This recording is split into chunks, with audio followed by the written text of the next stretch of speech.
রাজনৈতিক নেতা আর এমপিদের সরাসরি হস্তক্ষেপে দীর্ঘদিন ধরে পরিচালিত হয়ে আসছে শেরপুর প্রেস ক্লাব। পছন্দের লোক দিয়ে কমিটি করায় বিরোধ সৃষ্টির ফলে শেরপুরের সাংবাদিকরা একাধিক গ্রুপে বিভক্ত। গেল ৮ মাসে শেরপুর প্রেস ক্লাবে কমিটি হয়েছে ৩টি। সবশেষ একটি রাজনৈতিক দল প্রেস ক্লাবের কমিটি বাতিল করে প্রেস বিজ্ঞপ্তি দিলে তা ব্যাপক সমালোচিত হয়। ১৯৮০ সালে যাত্রা শুরু হয় শেরপুর প্রেস ক্লাবের। স্বাভাবিক পথ চলায় বিপত্তি আসে ২০০৯ সালের পর। আওয়ামী লীগ ক্ষমতায় এলে সাবেক এমপি আতিউর রহমান আতিক আস্থাভাজনদের দিয়ে কমিটি গঠন করান। দ্বাদশ সংসদ নির্বাচনে আতিককে পরাজিত করে এমপি হন আওয়ামী লীগের বিদ্রোহী প্রার্থী সানোয়ার হোসেন সানু। আগের সব বাদ দিয়ে তিনিও গঠন করান পছন্দের অন্তর্বর্তীকালীন কমিটি। এক পর্যায়ে শেরপুরের সাংবাদিকরা একাধিক গ্রুপে বিভক্ত হয়ে পড়েন। গেল ৮ মাসে শেরপুর প্রেস ক্লাবে কমিটি গঠন হয়েছে ৩টি। ৫ই অগাস্টের পরে আওয়ামী লীগ নেতারা পালিয়ে গেলে প্রকাশ্যে আসে বিএনপি জামায়াত পক্ষ। গেল ২১শে অগাস্ট ২২ সদস্যের নতুন কমিটি দেয় সাংবাদিকদের একটি পক্ষ।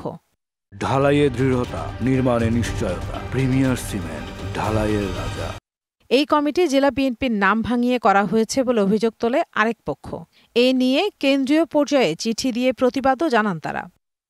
বিষয়টি স্পষ্ট করেন শেরপুর প্রেস ক্লাবের সাধারণ সম্পাদক আদিল মাহমুদ উজ্জ্বল। বিএনপির নাম ভাঙিয়ে আরেকটি চক্র রাতের আধারে ২১শে আগস্ট সেই প্রেস ক্লাবের তালা ভেঙে সেখানে একটি নতুন কমিটি ঘোষণা করে, যেটা সম্পূর্ণ অবৈধ, এবং তারা জানায় যে বিএনপির সম্মতিক্রমে এই কমিটি গঠন করা হয়েছে। বিএনপির যিনি সভাপতি এবং সাধারণ সম্পাদক আছেন তাদেরকে বিষয়টি জানালে তারা সম্পূর্ণ অস্বীকার করেন যে বিএনপি এরকম কোনো অবৈধ কমিটির সাথে জড়িত না। কমিটি দেয়া নিয়ে নিজেদের মতামত দিয়েছেন জেলা বিএনপির নেতারাও। দুষ্কৃতকারী কিছু সাংবাদিক, আমি দুষ্কৃতকারী বলবো, যে আমাদের নাম ব্যবহার করে আমাদেরকে মিসগাইড করে আমরা যেটা আমরা জানি না, আমরা যে সম্পর্কে আমরা এখনো কোনো ধারণাই নাই যে প্রেস ক্লাবের কমিটি করতে হবে, আমাদের সুনির্দিষ্ট সুস্পষ্ট আমাদের বক্তব্য হয়েছে।